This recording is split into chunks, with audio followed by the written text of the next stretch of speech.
अस्सलाम वालेकुम। आज हम बच्चों फर्स्ट डे के नेक्स्ट टॉपिक देखेंगे। टॉपिक का नेम क्या है? Stoichiometric relation. ठीक है, ये बच्चों 6 रिलेशन है, इनके बारे में हम न्यूमेरिकल्स भी सारे करेंगे, लेकिन अभी जनरल डिस्क्रिप्शन देख लेते हैं। अब बच्चों ये 6 रिलेशन है। सबसे पहले है मोल मोल रिलेशन, ठीक है। उसके बाद है मैस मैस रिलेशन, फिर है वॉल्यूम वॉल्यूम रिलेशन, फिर है mole mass relation, mole volume relation and mass volume relation. इन सारे रिलेशन को हम वन बाय वन करके बच्चों डिस्क्राइब करेंगे, ठीक है। तो इस इक्वेशन में हमारे पास 1 मोल है बच्चों नाइट्रोजन का, ठीक है।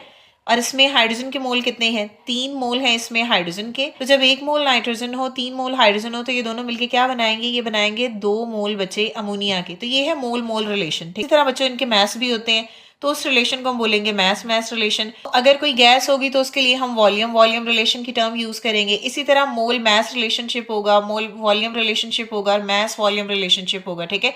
हम क्या करेंगे? इसको वन बाय वन करके सारा एक्सप्लेन करेंगे। आज हम जस्ट इंट्रोडक्शन पढ़ेंगे और उसमें ये बताएंगे कि इस इक्वेशन में ये कौन कौन से रिलेशन यहाँ पे हैं, ठीक है। तो चलो देखते हैं। यहाँ पे हमारे पास सबसे पहले क्या है? नाइट्रोजन है। नाइट्रोजन और हाइड्रोजन के साथ रिएक्शन होगा, तो नाइट्रोजन का बच्चों हाइड्रोजन के साथ रिएक्शन होगा, तो इससे क्या बनी है? अमोनिया गैस बनी है। इस इक्वेशन को देख के आपको अपेरेंटली क्या पता चल रहा है कि इसमें हमारे पास जो है वो फर्स्ट रिलेशन क्या होगा बच्चे? फर्स्ट में हमारे पास क्या होगा कि 1 मोल जो है वो नाइट्रोजन का, 1 मोल ऑफ नाइट्रोजन क्या कर रहा है? रिएक्ट कर रहा है कितने मोल हाइड्रोजन के साथ? 3 mole of hydrogen. React with क्या आएगा? 3 मोल्स ऑफ हाइड्रोजन, ठीक है। तो इससे बनेगा क्या? 2 मोल ऑफ अमोनिया। क्या बनेगा? 2 फॉर्म 2 मोल ऑफ अमोनिया है कि एक मॉलिक्यूल, यहां पे कुछ नहीं है तो इसका मतलब है कि एक मॉलिक्यूल है, एक मॉलिक्यूल है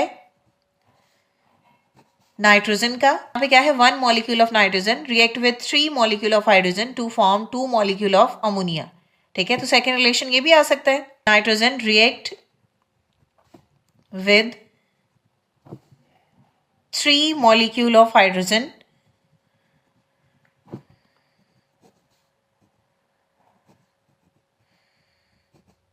क्या बनेगा? To form 2 molecule of ammonia.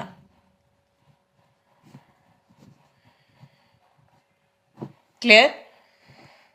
तो सेकेंड रिलेशन बच्चों ये आ गया, ठीक है। अब थर्ड क्या हो सकता है? वॉल्यूम के अकॉर्डिंग देखो बच्चे, 22.4 DM cube of nitrogen.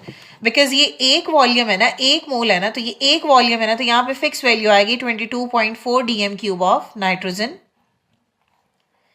React with 3 multiply by 22.4 DM cube of hydrogen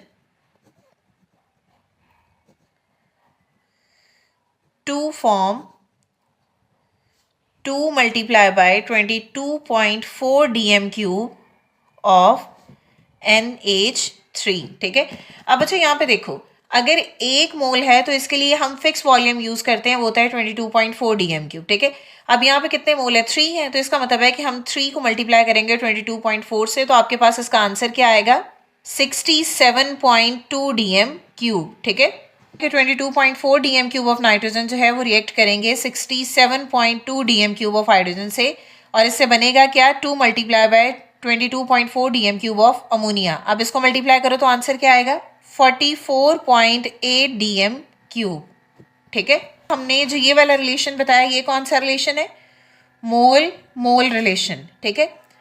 और इसी तरह अब हमने जो बात की है वो कौन सा रिलेशन है? वॉल्यूम वॉल्यूम रिलेशन, ठीक है। अब हम एक और रिलेशन को बताएंगे जिसमें हम बात करेंगे मैस की। तो ये कौन सा रिलेशन होगा? मैस मैस रिलेशन, ठीक है। नाइट्रोजन है, एक नाइट्रोजन का मैस कितना होता है बच्चे? 14। तो नाइट्रोजन N2 है, तो इसका मतलब है कि यहाँ पे मैस क्या आएगा? 14 को 2 से मल्टीप्लाई करोगे तो क्या आएगा? 28। तो यहाँ पे क्या आएगा? 28 ग्राम ऑफ नाइट्रोजन। यहाँ पे नए क्वेश्चन दोबारा लिख लेते हैं ताकि आपको क्लियर हो। 2 3H2, ठीक है। तो इससे बनेगा क्या? 2NH3, क्लियर है। अब यहाँ पे एक नाइट्रोजन का मैस होता है 14, तो 2 हैं, तो 14 को 2 से मल्टीप्लाई कर देना, ठीक है। एक हाइड्रोजन का मैस होता है 1, तो यहाँ पे 3 2s are 6 हैं, तो 6 को 1 से मल्टीप्लाई कर देना, तो क्या आएगा? 28 gram of nitrogen react with 6 gram of hydrogen, ठीक है। 6 ग्राम ऑफ हाइड्रोजन क्या बनेगा?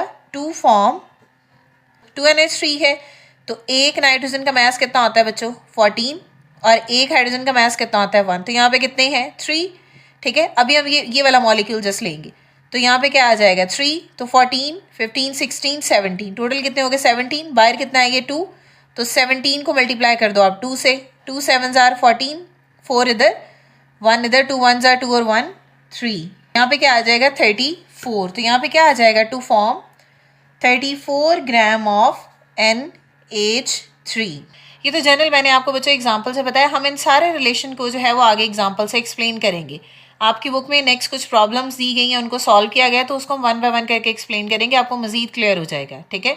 अब इसके बाद नेक्स्ट टॉपिक है approaches to do our stoichiometric calculation. अब जब आप स्टाइक्योमेट्रिक कैलकुलेशन करते हैं तो आपको कौन कौन से पाथवे को फॉलो करना पड़ता है। ऑफ द नॉन सब्सटेंस, आपके पास क्वेश्चन में क्या दिया जाता है, आपको गिवन मास दिया जाता है, ठीक है।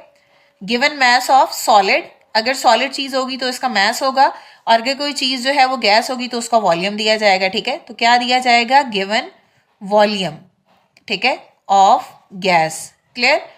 इसी तरह molar concentration of the non solution, molar concentration को किससे रिप्रेजेंट करते हैं C के साथ, ठीक है। आपको मोलर कंसंट्रेशन उसी के अकॉर्डिंग दी जाती है। Number of moles of the noun message of the solid और वॉल्यूम ऑफ द गैस, ठीक है। तो आप इसके बाद अब क्या करोगे, आपको मास गिवन है, आपको वॉल्यूम गिवन है, तो आप नंबर ऑफ मोल्स फाइंड कर सकते हो। तो नंबर ऑफ मोल्स फाइंड करने का आपके पास जनरल फार्मूला क्या होता है कि आप कौन सा फार्मूला लगाओगे, गिवन मास है तो इसका मतलब है कि आप यहाँ पे क्या होगा given mass over molar mass, ठीक है, ये गिवन है। इसी तरह अगर वॉल्यूम की है तो यहाँ पे क्या होगा हमारे पास volume of the gas over molar volume, ठीक है। फिर ये वाला फार्मूला होगा अगर वॉल्यूम के बारे में बात की जा रही है। इसी तरह अगर मोलर कंसंट्रेशन है तो मोलर कंसंट्रेशन को फाइंड करने का फार्मूला बच्चों क्या होता है, that C is equal to N over V। N का मतलब क्या होता है नंबर ऑफ मोल्स, V बोलते हैं वॉल्यूम को, क्लियर। तो आपको मास गिवन था, आपने नंबर ऑफ मोल्स निकाल ली। अगर इसी तरह आपको मोलर कंसंट्रेशन दी जाएगी तो आप इस फार्मूला को यूज कर सकते हो। थर्ड में क्या है, find the ratio of the known and unknown reactants और product from the balance chemical equation. तो फॉर एग्जांपल बच्चों यहाँ पे अगर एग्जांपल आप देखें, नाइट्रोजन प्लस 3 हाइड्रोजन, ठीक है, रिएक्ट करेंगे तो 2NH3 बनाएंगे। तो आप रेशो देखो क्या है, यहाँ पे 1 नाइट्रोजन है, ये रिएक्ट कर रहा है 3 हाइड्रोजन के साथ, तब ये जाके प्रोडक्ट क्या बना रहा है 2, ठीक है। तो इसी तरह अगर आपको जो है वो कोई भी चीज अननोन या नॉन है, आप बैलेंस केमिकल इक्वेशन से रेशो बता सकते हैं। फोर्थ में क्या होगा कि calculate the number of moles of the unknown reactants and product using the relevant formulas.